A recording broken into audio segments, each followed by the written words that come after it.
Borggården, hvor vi ser at bilene med de kongelige er på vei, den korte veien fra slottet. Det er først bilene med kongeparet, deretter følger kronprinsparet. Og når de kommer opp her til Borggården, så blir de møtt av medlemmer av Nobelkomiteen. Nærmere bestemt Nobelkomiteens leder og Nobelkomiteens sekretær. De skal etter hvert henge av seg og skal bli fulgt inn i salen. Det er slik hvert år at det er de kongelige som er de aller siste. Dere så kanskje også så vidt et lite glemt i venstre siden der. Der har vi henne, Anne Lindboe, Oslos nye ordfører, som her hilser de kongelige. Her ser vi kong Harald komme ut og hilse på ordføreren. Hennes kongelige høyhet, dronning Sonja og kronprinsesse Mette-Marit følger der etter. Det er rød løper inn til rådhuset, og de skal, når de kommer inn etter hvert, sette seg på stoler som står helt fremme inne i den vakre rådhussalen.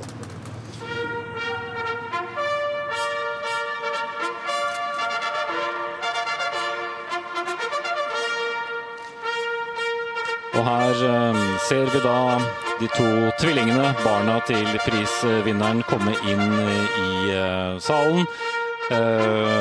Datteren Kiana Ramani, hun går ved siden av komitémedlem Asle Toje. Broren Ali går der bak sammen med Anne Enger, og bak dem de to Nobelkomitémedlemmene Kristin Clemet og Jørgen Frydnes.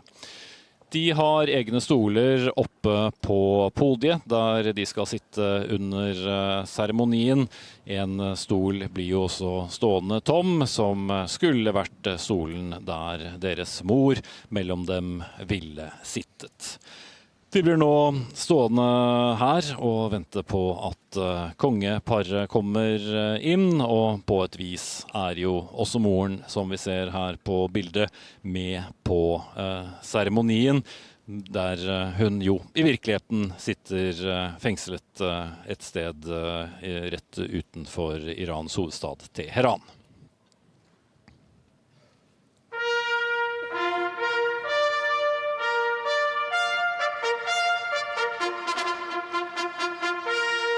Da blåser fanfaristene fra Kongelig Norske Marine sin parademarsj, og prosesjonen med de kongelige gjør sin entré inn i rådhussalen. Kong Harald går først sammen med Nobelkomitéleder Berit Reiss-Andersen, som er komitéleder for siste gang i år. Og så ser vi Hennes Majestet, dronningen og kronprinsparet gå like bak, sammen med Nobelkomiteens sekretær Olav Njølstad og ellers kongens adjutanter. De får nå finne sine plasser. Det samme skal Oslo-ordfører Anne Lindboe gjøre. Og her kommer kong Harald og steller seg ved sin stol, venter på sine familiemedlemmer, mens de to gjenværende fra Nobelkomiteen går opp til sine kolleger. Og i det de kongelige har satt seg, så kan også resten av rådhussalen i Oslo rådhus sette seg, og vi skal begynne med det første av 4 musikalske innslag ved Amalie Stalheim først, og Christian Ile Hadland. De skal fremføre Three Pieces for Cello and Piano av den franske komponisten Nadia Boulanger.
Applaus for cellist Amalie Stalheim, Christian Ile Hadland på klaver. Vi hørte Three Pieces for cello and piano. Og da det klart for at Nobelkomiteens leder Berit Reiss-Andersen tar ordet for å holde sin tale til prisvinneren. Your Majesties, Your Royal Highnesses, Excellencies, representatives of the Nobel Peace Prize laureate, ladies and gentlemen. All human beings are born free and equal in dignity and rights. These are the opening words of the first article of the Universal Declaration of Human Rights. The Declaration further states, everyone has the right to life, liberty, and security of person. Millions of people around the world do not enjoy such basic rights and protections because they live in states that disregards these standards of international law that applies to all, no matter the political system that an autonomous state has chosen to govern by. The law enshrined in this document is unconditional, but sadly, many states have not implemented it. Fortunately, the vitality of these norms is held up by people who care and stand up for their rights. We are gathered here today in this room to celebrate a brave individual who has done exactly that. She has defended fundamental rights for herself and for all people. The Norwegian Nobel Committee has decided to award the Nobel Peace Prize for 2023 to Narges Mohammadi for her long and courageous battle against oppression of women in Iran and her struggle for freedom and liberty to all. By focusing on women's rights, Narges Mohammadi is highlighting the universal right to equality. She has fought restrictions imposed on women, such as the forced wearing of the hijab and other covering garments, as well as prohibitions involving sports, dance, and movement in general. In all aspects of life, the rights of Iranian women are inferior to those of men. Her activism for human rights and freedom has come with a substantial cost. She has been denied a career as a physicist and an engineer. For decades, she has been harassed and has been arrested 13 times. Her crime is to speak up for human rights and against the use of the death penalty in Iran. Since 2003, she has worked for the Defenders of Human Rights Center in Tehran, and she assumed a prominent role there when the organization's founder, the Nobel Peace Prize laureate Shirin Ebadi, who is here with us today, had to go into exile. Ms. Mohammadi has continued Shirin Ebadi's work by writing, fighting, demonstrating, and speaking up on every possible occasion, with no fear for the consequences. In 2015, she started to serve a sentence of 10 years imprisonment and 153 lashes. She is imprisoned, but not silenced. She continues her activism from behind the walls. She engages her fellow inmates in education, dancing, singing, and protests. She has organized protests against the sexual violence and torture experienced by prisoners in the women's ward. In September 2022, she took natural leadership of the Woman Life Freedom movement that erupted when 22-year-old Mahsa Jina Amini was killed in the custody of the Iranian morality police. Large crowds of women and men echoed the UN Charter when they chanted Zan, Zendegi, Azadi, woman, life, freedom. Millions of outraged citizens took to the streets in a cry for liberty and against oppression. In a recent interview with the Time magazine, Ms. Mohammadi paid homage to Mahsa Jina Amini, saying, "When I heard I had received the Nobel Peace Prize, the name Mahsa Jina Amini emerged from the depths of my being. This movement is adorned with her beautiful name, and I dedicate the award to her." Nargis Mohammadi has not been released to come to Oslo to receive her Nobel Prize. I am confident, however, that she is with us in her thoughts at this very moment. She is represented today by her children and by a portrait placed behind her empty chair on the stage.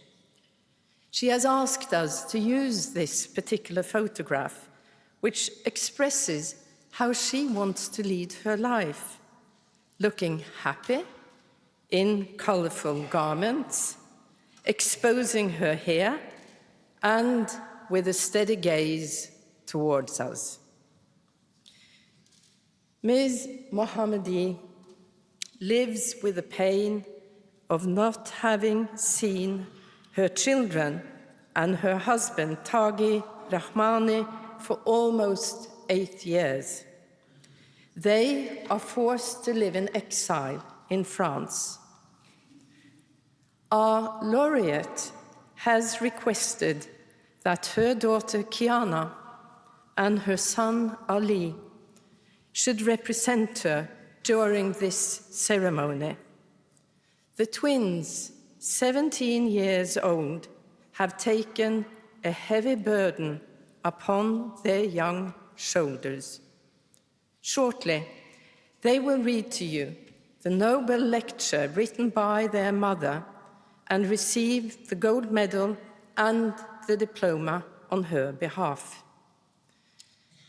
Kiana and Ali, I would like to thank you for carrying out this very important task.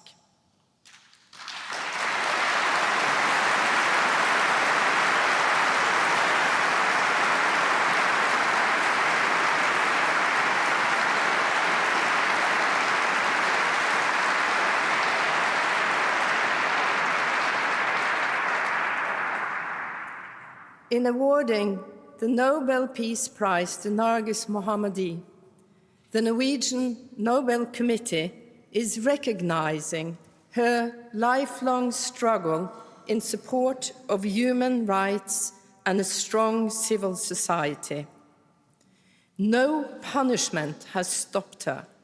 She pinpointed her position in an article published by the New York Times on the first anniversary of Mashajina Amini's killing in stating, "The more they lock us up, the stronger we become." While incarcerated, Ms. Mohammadi has had several serious health issues. Recently, she was offered much-needed medical help at a hospital on the condition that she wore a hijab when leaving the prison. She refused and initiated a hunger strike. Finally, she was taken to a hospital for a brief examination under tight security, but not wearing a hijab. Her resolve is unshakable. When everything has been denied her, she still mobilizes the willpower and courage to make a statement. The Nobel Peace Prize for 2023 goes to Nargis Mohammadi for her courageous fight for freedom and human rights over 3 decades, and for taking leadership when a wave of protests swept over Iran. This year's Peace Prize recognizes the brave women in Iran and around the world who fight for basic human rights and for an end to the discrimination and against segregation of women. By her work, Ms. Mohammadi has contributed to the advancement of fraternity between peoples in Iran and in the world at large, and thereby fulfilling the terms of the will of Alfred Nobel. This year's Peace Prize falls within a long tradition of Nobel Peace Prizes awarded to non-violent freedom fighters, including Martin Luther King Jr. Nargis Mohammadi's struggle is also comparable to that of Albert Luthuli, Desmond Tutu, and Nelson Mandela, which took place over a period of more than 30 years before the apartheid system in South Africa came to an end. In Iran, women have been fighting against segregation for more than 30 years. Eventually, their dream of a brighter future will prevail. Thank you.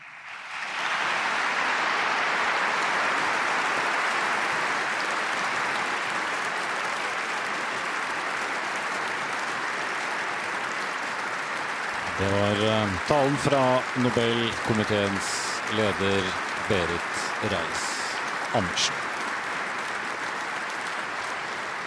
Nå blir det mer musikk. Det er den iranske sangeren Mahsa Wadet sammen med vår kjente jazzpianist Tord Gustavsen som skal fremføre Twinklings of Hope, skrevet av nettopp Mahsa og hennes søster Marjan. ای شب از رویای تو رنگین شده سینه از عطر تو هم سنگین شده ای به روی چشم من گسترد خویش شادیم بخشیده از اندوه بیش شادیم بخشیده از اندوه بیش ای تپش سوزان من آتشی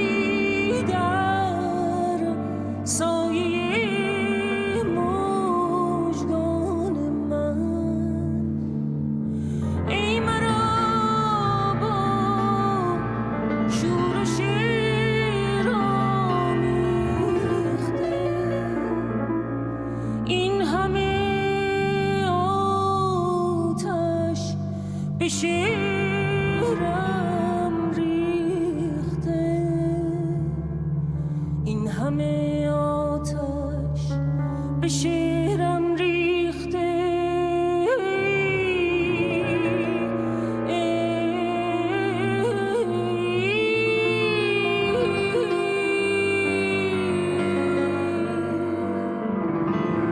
ای شب از رویای تو رنگین شده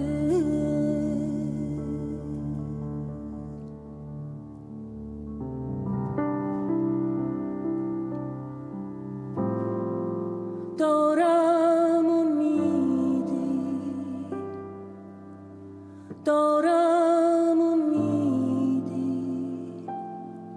در آسمانت دیدم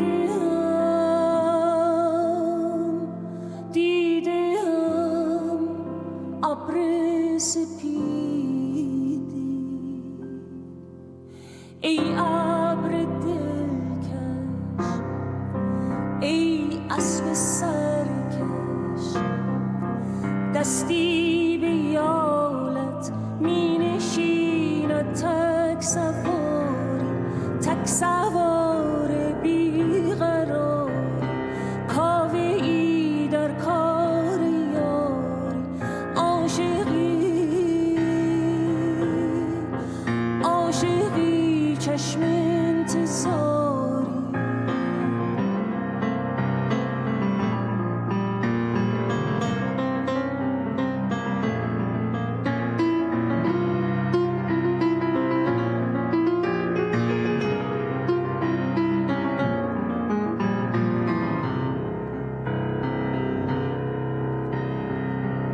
صحرا ندیدی تک سوار آرزو را در آسمان و بر زمین مانند او را این قاصد پر قصه بی گفتگو را ابر سپید سرکشی امید ما را ابر سپید سرکشی امید ما را دارم امیدی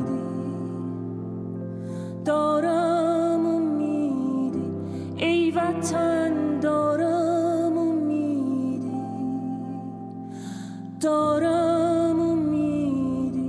ای وطن دارم امیدی زن زندگی آزادی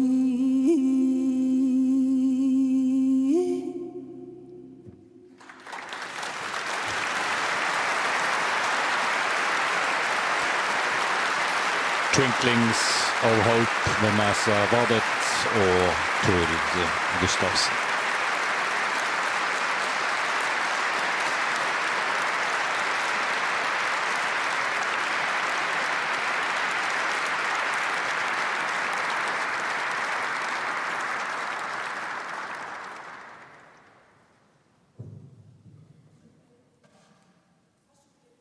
Da skal Nobelkomitéleder Berit Reiss-Andersen kalle frem prisvinnerens barn, som skal ta imot pris og diplom på vegne av sin mor. I now call up on Kiana and Ali Rahmani, representing their mother, Nargis Mohammadi, to receive the Nobel Peace Prize for 2023. Please step forward to receive the diploma and the gold medal. Both.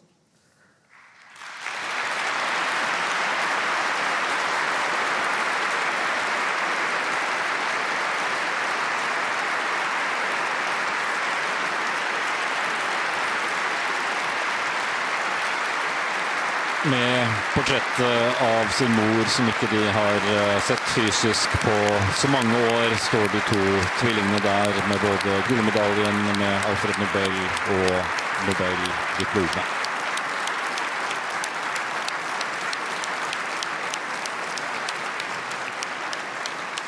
Foran i salen står det nå en rekke fotografer og tar bilder, bilder som skal gå verden rundt, samtidig som hele salen, rådhussalen, reiser seg og applauderer for Nargis Mohammadi og hennes 2 barn. Spørsmålet er i hvor stor grad disse bildene også blir å se i prisvinnerens hjemland Iran.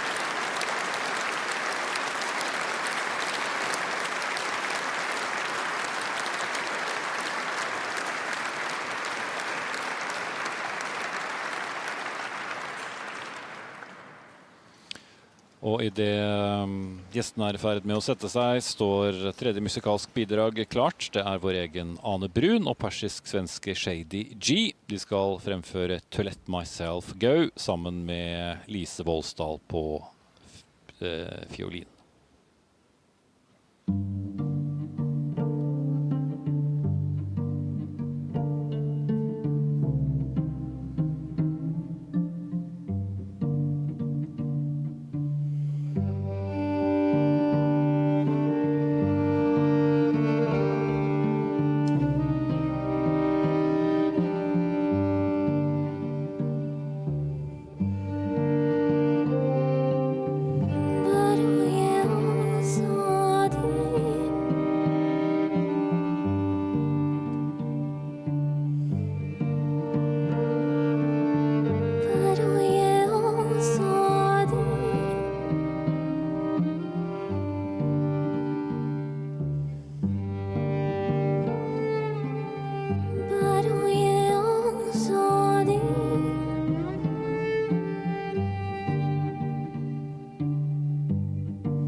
myself go, to let myself flow is the only way of being.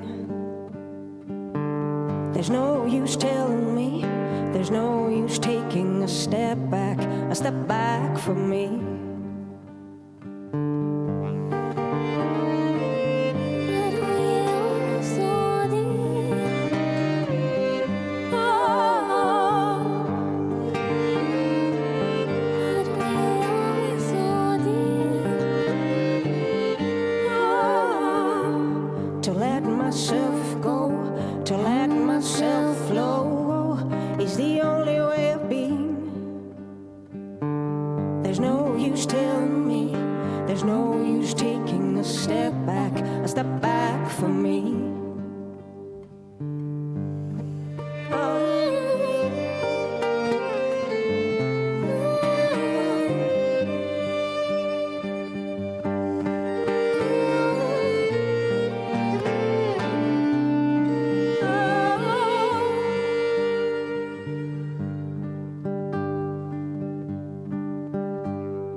To Let Myself Go, Ane Brun, Shady G, Lise Volsdal og Amalie Stalheim.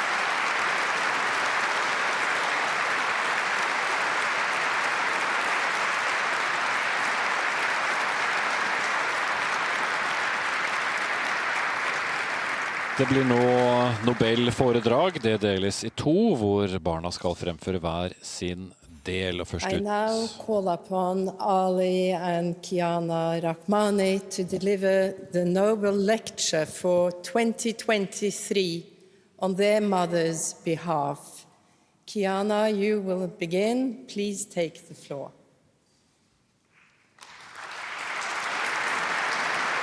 Nobelforedraget deles altså i to, hvor de to tvillingene fremfører hver sin halvpart. Datter Kiana Rahmani helt først.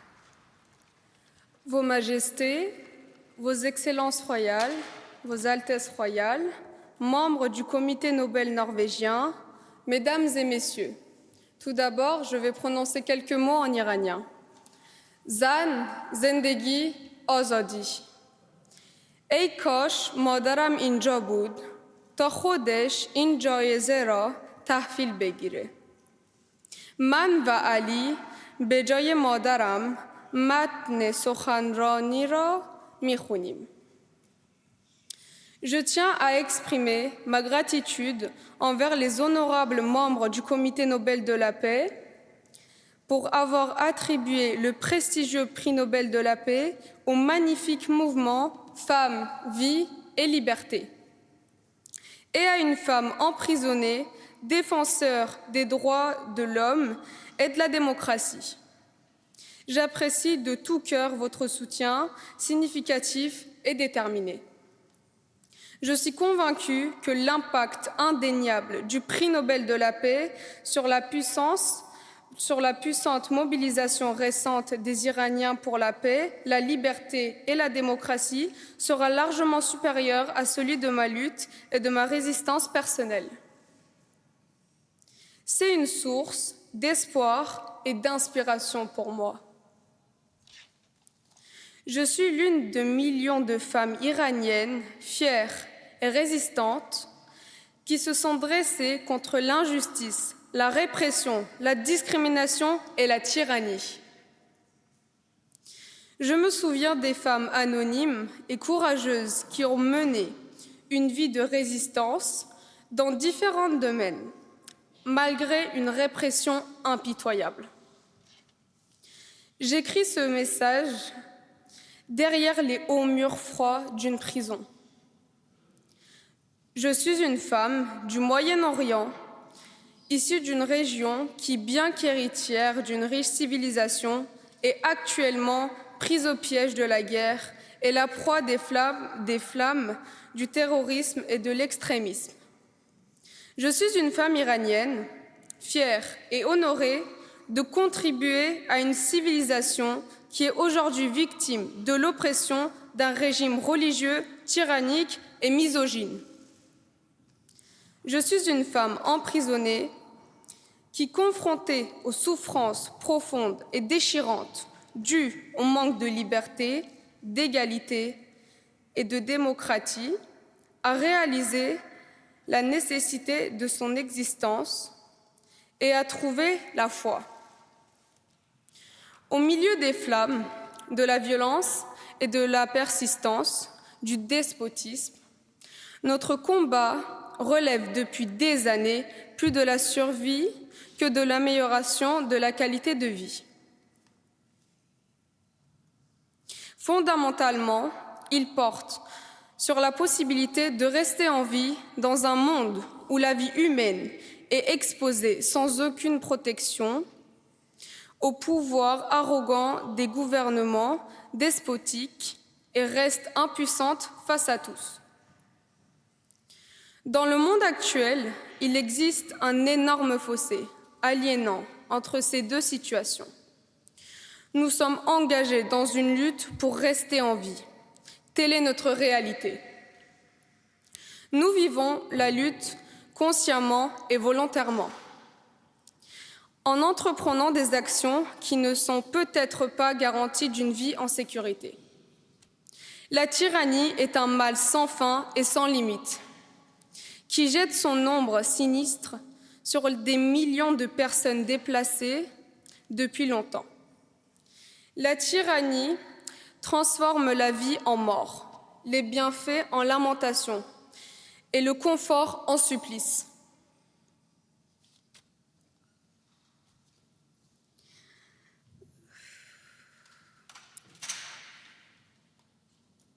Je suis désolée, j'ai perdu le fil.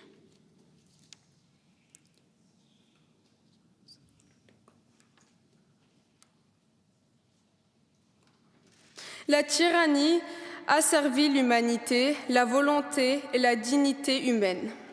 La tyrannie est le revers de la médaille appelée guerre. Tous les deux ont une énorme intensité destructrice. L'une se manifeste par les flammes dévastatrices de ses feux, tandis que l'autre déchire insidieusement l'humanité par le mensonge. Risquer sa vie sous la tyrannie alors que règnent la terreur et l'insécurité correspond à vivre la vie affolée d'une personne exposée sans défense au feu des missiles et des balles. La tyrannie et la guerre créent un grand nombre de victimes, et pas seulement des morts. La tyrannie et la guerre sont aussi un défi lancé aux rescapés, aux témoins et à ceux qui restent silencieux. Qui oserait affirmer que l'humanité peut survivre à une telle bataille? Chers auditeurs, après cette introduction, je voudrais revenir à l'instant de l'annonce du prix Nobel de la paix et au porte-parole de Madame Anderson et au slogan magnifique du mouvement du peuple iranien « Femmes, vie et liberté ». J'ai ouvert mon discours de remerciement du prix Nobel de la paix en citant le nom du mouvement du peuple iranien. Mon analyse et ma stratégie s'articulent autour du peuple et de la société iranienne. L'équation complexe des changements et des transformations fondamentaux vise à développer de la démocratie, la liberté et l'égalité en Iran dépend essentiellement du facteur déterminant qu'est le peuple, bien que d'autres paramètres constants ou variables y jouent également et nécessairement un rôle crucial et ne doivent pas être négligés. Le peuple iranien a cherché à réaliser la démocratie, la liberté et l'égalité. Il a toujours mis l'accent sur la non-violence et la résistance civile dans la poursuite de ses revendications, saisissant toutes les possibilités offertes pour construire une société de paix, de prospérité et de développement. Or, le monde est témoin de la répression brutale et impitoyable du gouvernement qui s'oppose aux revendications civiles du peuple iranien en matière de liberté et d'égalité, en utilisant la prison, la répression, le massacre et l'exécution. Porteuse comme elle est de liberté et d'égalité, la démocratie représente la revendication fondamentale de la société iranienne. Pratiquement, toute la société civile exige des changements fondamentaux et une transition vers la démocratie en tant qu'élément constructif du futur système politique. Sur le plan politique, la République islamique bloque toutes les formes de mouvements politiques dans la société, limite ce qui est politiquement possible et réprime les actions collectives et individuelles. Au fond, la République islamique est essentiellement étrangère à son peuple.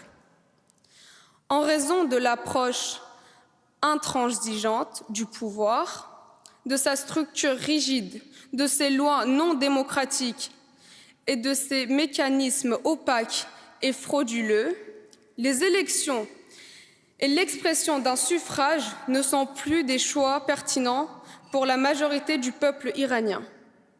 La République islamique a réduit le taux de participation politique à 0 et réprime durement les organisations civiles indépendantes afin de ne laisser aucun espace de liberté sans surveillance. Le gouvernement met systématiquement en œuvre une discrimination fondée sur la religion, le genre et l'ethnie afin de cibler l'autre dans son programme. Sur le plan juridique, je tiens à dire clairement que le pouvoir judiciaire de la République islamique est l'incarnation de l'injustice et de la tyrannie et un facteur de violation des droits de l'homme. L'indépendance du pouvoir judiciaire est impossible, car le dirigeant de ce pouvoir est directement nommé par le guide suprême et les tribunaux révolutionnaires sont sous le contrôle des organes de sécurité et des militaires. Ce qui est impossible d'obtenir au sein d'un tel système judiciaire, c'est la justice. Dans le domaine culturel, le gouvernement a cherché à soutenir sa machine idéologique et ses organismes de propagande à des coûts exorbitants, dans le but d'entretenir l'acceptation idéologique et une propagande idéologique permanente et systématique. Par la censure, la suppression totale des médias indépendants, le contrôle et la répression, le gouvernement recherche à manipuler la véritable culture de la société. Malgré cela, la machine idéologique du gouvernement a perdu son efficacité, ce qui a remis en question la légitimité du gouvernement dans l'opinion publique. Dans le domaine économique, le système soutient une économie basée sur la rente, le favoritisme et le privilège, en attribuant des monopoles et des privilèges spéciaux à des groupes fidèles, transformant l'économie en un système de pillage et de répression. La corruption systématique, l'inefficacité, la mauvaise gestion, le détournement de fonds et le pillage des biens publics ont plongé la société iranienne dans la pauvreté, les inégalités profondes, le chômage et autres dysfonctionnements. Les conséquences graves de ces politiques ont conduit la vie et la dignité humaine au bord de l'effondrement et de l'anéantissement.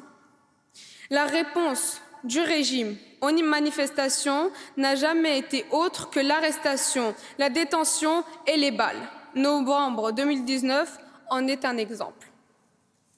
En résumé, je tiens à souligner que la République islamique bafoue de nombreux droits énoncés dans la Déclaration universelle des droits de l'homme et les conventions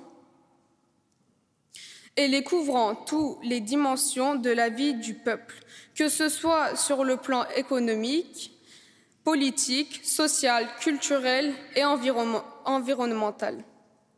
Dans ces circonstances, le vaste mouvement Femmes, Vie, Liberté a émergé dans le prolongement des luttes historiques, avec la participation active des femmes iraniennes après le meurtre de Mahsa Jina Amini et a été soutenu massivement par les hommes et aussi la jeune génération. Dans ce contexte, le peuple iranien, et plus particulièrement les femmes, confrontés directement au régime autoritaire religieux qui ont acquis la capacité de remettre en question les modèles culturels et institutionnels, devant une force puissante dans la lutte et la résistance, esquissant une vision de la gouvernance et de la démocratie à l'avenir en Iran. Les femmes ont acquis cette position influente en raison de 45 ans de discrimination et d'injustice dans tous les domaines privés et publics, ainsi que de la ségrégation sexuelle et sexiste, et de leur résistance inlassable. Le mouvement Femmes, Vie et Liberté, qui a pour priorité la transition de l'autoritarisme religieux a accéléré le processus de réalisation de la démocratie, la liberté et l'égalité en Iran, tout en apportant clarté et signification aux demandes historiques du peuple iranien. Ce mouvement a contribué à l'extension de la résistance civile en Iran, en fédérant des mouvements de femmes, de jeunes, d'étudiants, d'enseignants, de travailleurs, de droits de l'homme, de l'environnement, etc. Ce mouvement est essentiellement axé sur le changement et se préoccupe de la vie fondatrice. Pour la suite du discours, je vais faire appel à mon frère pour terminer. –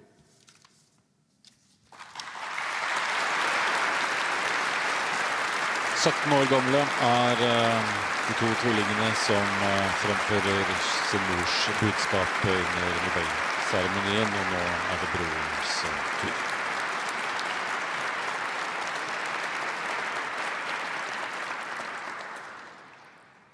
Ce mouvement est considéré comme une extension des politiques de contestation, s'inscrivant dans la tradition des luttes civiles, des mouvements sociaux et des efforts inlassables du peuple pour réaliser une société civile. Bien qu'ils subissent actuellement la répression sévère du gouvernement, ils restent vivants et dynamiques. La répression accrue des femmes par le biais du hijab obligatoire, une honte gouvernementale, ne nous contraindra pas à la conformité, car nous pensons que le hijab obligatoire imposé par le gouvernement n'est ni une obligation religieuse, ni un modèle culturel, mais plutôt un moyen de contrôle et de soumission de toute la société. L'abolition du hijab obligatoire équivaut à supprimer toutes les racines de la tyrannie religieuse et à briser les chaînes de l'oppression autoritaire.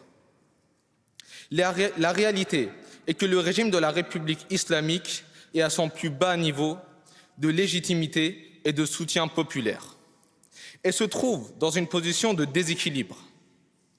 L'émergence de tout élément en tant que catalyseur du changement marquera la forme finale des politiques de contestation et de transition de la tyrannie religieuse. Parce que la croyance dans la démocratie et les droits de l'homme ne se limite pas aux questions discutées entre intellectuels iraniens, mais a été concrétisée par des actions collectives et individuelles dans l'ensemble de la société. Chers auditeurs, pour aboutir, le mouvement puissant et généralisé du peuple iranien a besoin de la croissance, de l'expansion et de l'autonomisation des institutions de la société civile, ainsi que du développement d'une structure en réseau pour mobiliser les forces du mouvement. D'autre part, la société civile est l'essence même de la démocratie. Sans une société civile forte, l'avenir de la démocratie en Iran n'est pas garanti. La société civile iranienne bénéficie d'expériences historiques précieuses et malgré une répression sévère, elle a pu survivre sous différentes formes.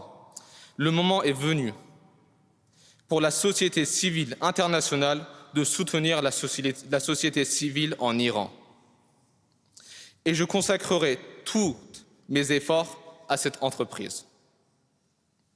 L'instauration de la démocratie dépend de l'application des droits de l'homme. Les droits de l'homme ont atteint un niveau de conscience historique au sein du peuple iranien et constituent l'axe central des activités d'un grand nombre de mouvements, de courants et de groupes, ayant la capacité de créer une solidarité nationale étendue et des coalitions. Le soutien de l'opinion publique mondiale à travers des médias internationaux reconnus aura sans aucun doute un impact important sur la continuité et le renforcement du mouvement démocratique du peuple iranien.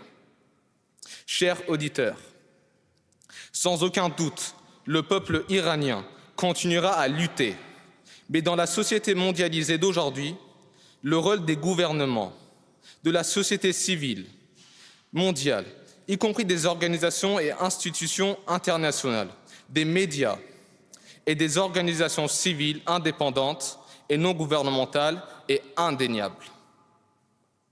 Je suis profondément reconnaissante du soutien des organisations internationales des droits de l'homme, ainsi que des organisations civiles de femmes, d'artistes, de l'Association mondiale des écrivains, d'intellectuels et des médias mondiaux pour leur soutien significatif au mouvement Femmes, Vie, Liberté. Cependant, la réalité est que le gouvernement et les organisations internationales n'ont pas accordé l'attention soutenue, la cohérence pratique et l'approche proactive nécessaire pour contribuer à la victoire du peuple iranien. Les politiques et les stratégies des gouvernements occidentaux ont été trop superficielles pour la mise en œuvre de la volonté du peuple iranien, pour lui permettre d'atteindre ses objectifs et rendre la mise en œuvre de la démocratie plus envisageable dans cette partie du monde et pour y instaurer la paix. Les droits de l'homme ne naissent pas de rien. Les droits de l'homme en Iran sont soumis à des pressions multilatérales de la part de pouvoirs répressifs puissants. Les gouvernements occidentaux ne devraient pas remettre à plus tard la démocratie et les droits de l'homme en adoptant des stratégies fondées sur la pérennisation du régime de la République islamique. Il est attendu que la société civile mondiale apporte sans tarder un soutien plus concret aux efforts du peuple iranien vers une transition démocratique et à sa lutte non violente pour la paix, la démocratie et les droits de l'homme. Chers auditeurs, la reconnaissance du droit à la souveraineté nationale et du droit à l'autodétermination des peuples et des nations, suivant les coûts élevés engendrés par les guerres, a été un chapitre éminemment progressiste de l'humanité et un progrès important vers la préservation de la paix. Cependant, le monde est témoin et l'histoire confirme que la question de l'agression, de la violation des droits fondamentaux d'un peuple par ses dirigeants reste un problème majeur non résolu, mettant en danger la paix mondiale et aggravant les souffrances de l'humanité.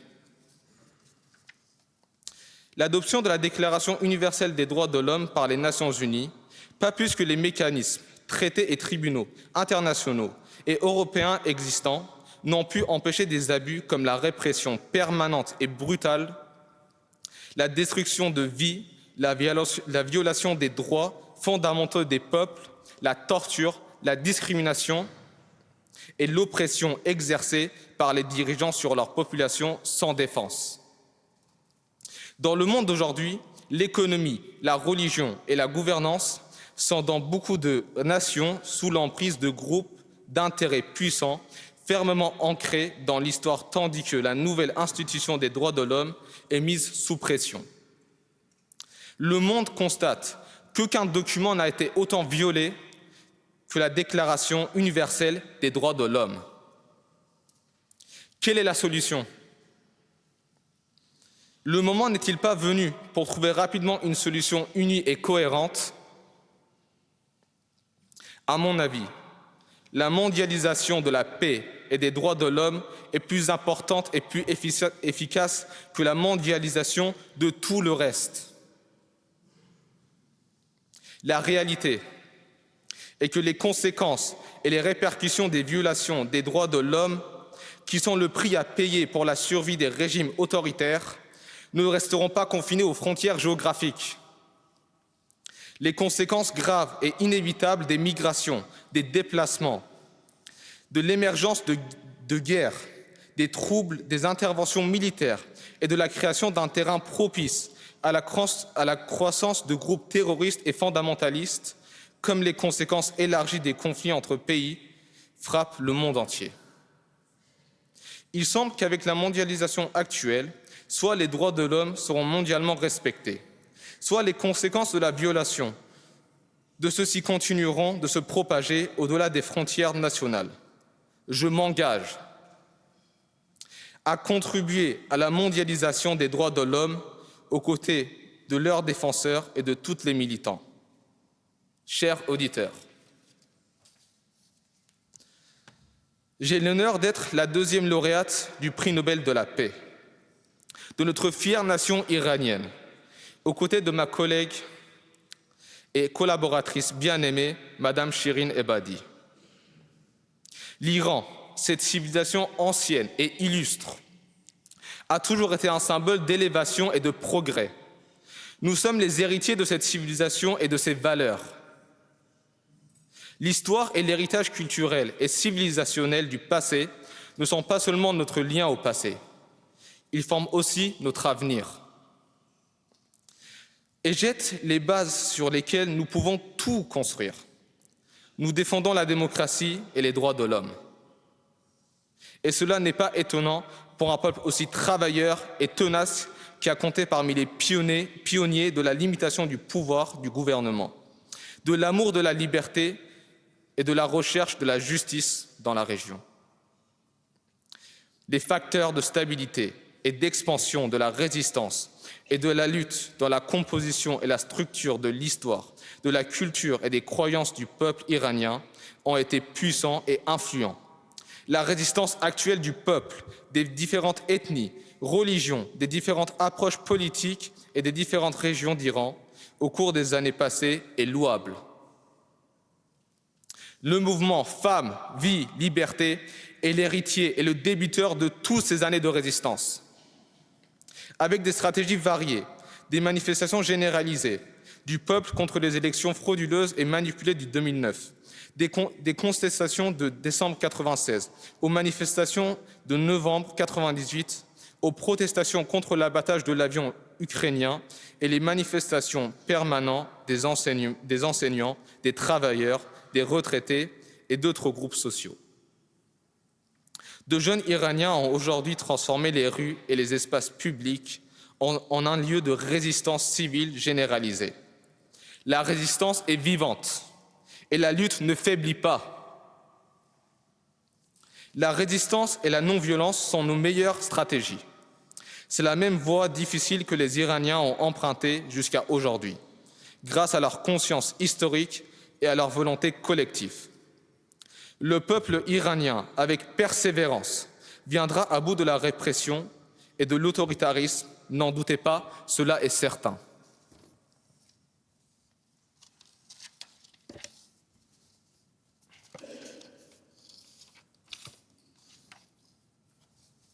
Je suis extrêmement désolé, très rapidement. Il y a un petit problème. Voilà, parfait. Leur conscience historique et à leur volonté collective, le peuple iranien, avec persévérance, viendra à bout de la répression et de l'autoritarisme. N'en doutez pas, cela est certain. Aux côtés de la société civile, des femmes et des hommes résistants et courageux d'Iran, je tends la main avec espoir et enthousiasme à toutes les forces, mouvements et personnes privilégiant la paix, la Charte mondiale des droits de l'homme et la démocratie. Je suis convaincu que la lumière de la liberté et de la victoire de la démocratie et des droits de l'homme sur l'oppression et le despotisme et le chant de victoire du peuple dans les rues d'Iran résonnera à travers le monde. Zan Zendegi Azadi.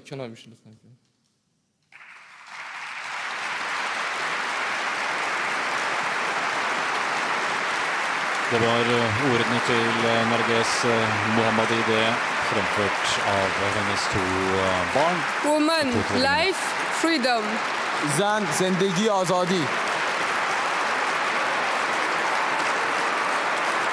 Og igjen reiser publikum seg her i salen i Oslo rådhus seg og applauderer for barna og talen de har holdt på vegne av sin mor.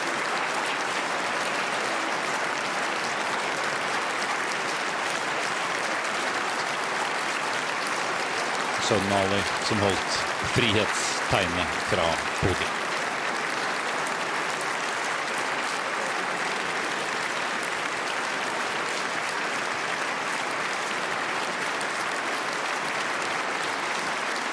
Vårt neste punkt på programmet er det siste musikalske bidraget.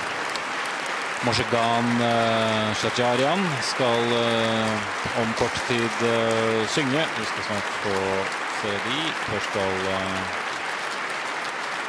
barna til prisvinneren sette seg, mottar applaus stadig fra salen. Og der ser vi nær familie applaudere for de 2 17-åringene og deres mål.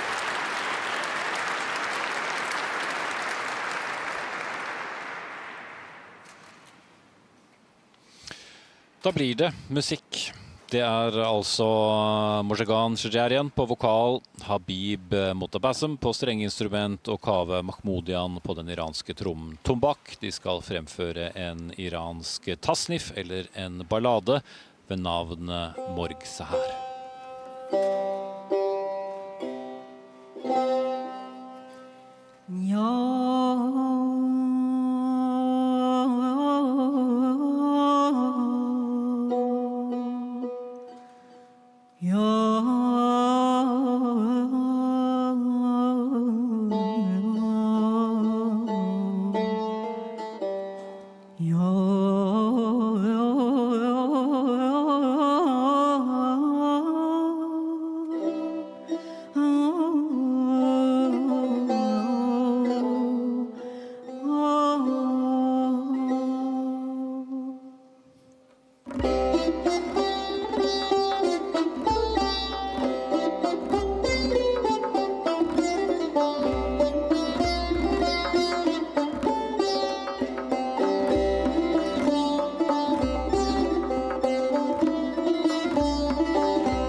سحر ناله سر کن داغ مرا تازه تر کن زاه شرر بارین قفس را برشکن و زیر و زبر کن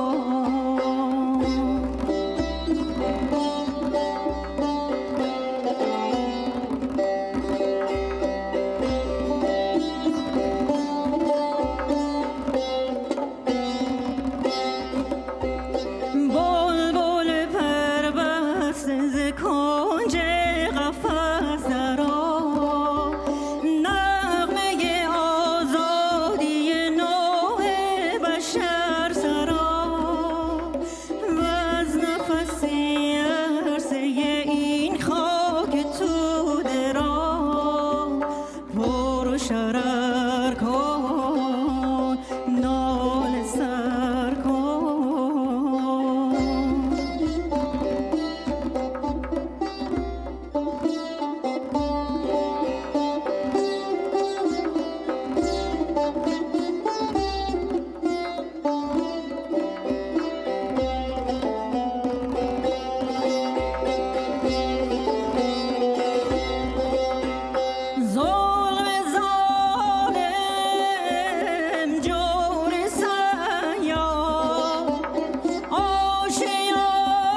Mushkan Shajarian, Habib Motebazem og Kaveh Mahmoodian.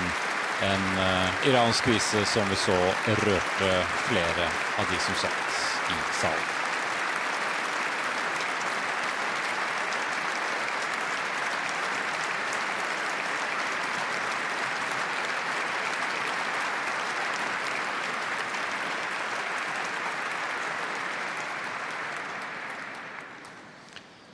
Det nærmer seg slutten av seremonien her i Oslo rådhus. Barna til prisvinneren skal nå gratuleres av den kongelige familie foran podiet. Kong Harald håndhilser her på begge to, før han også hilser på komitémedlemmene, og Hennes Majestet Dronningen og kronprinsparet følger ikke bak.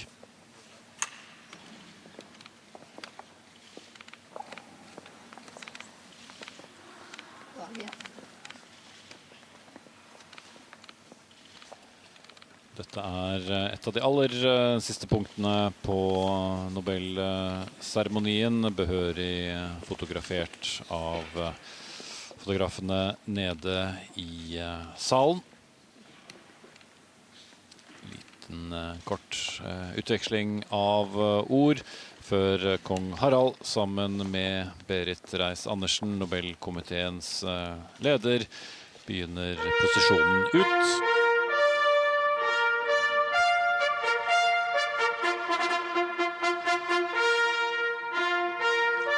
Til tone av parademarsj fremført av Kongelige Norske Marines Musikkorps.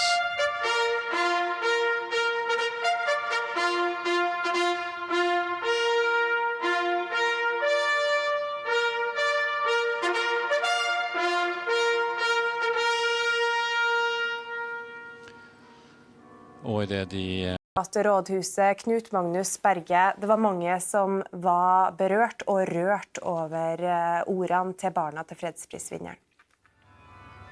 Ja, dette var jo en helt spesiell seremoni der det var veldig mange ting som gjorde at veldig mange var rørt her i rådhuset i dag.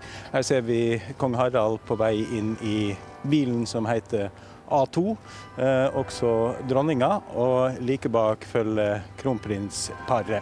De er jo de første da som forlater denne seremonien her i rådhuset, og så snart de har funnet plassen i bilene, så vil de andre gjestene som har fått oppleve denne seremonien i rådhuset følge på ut av rådhuset.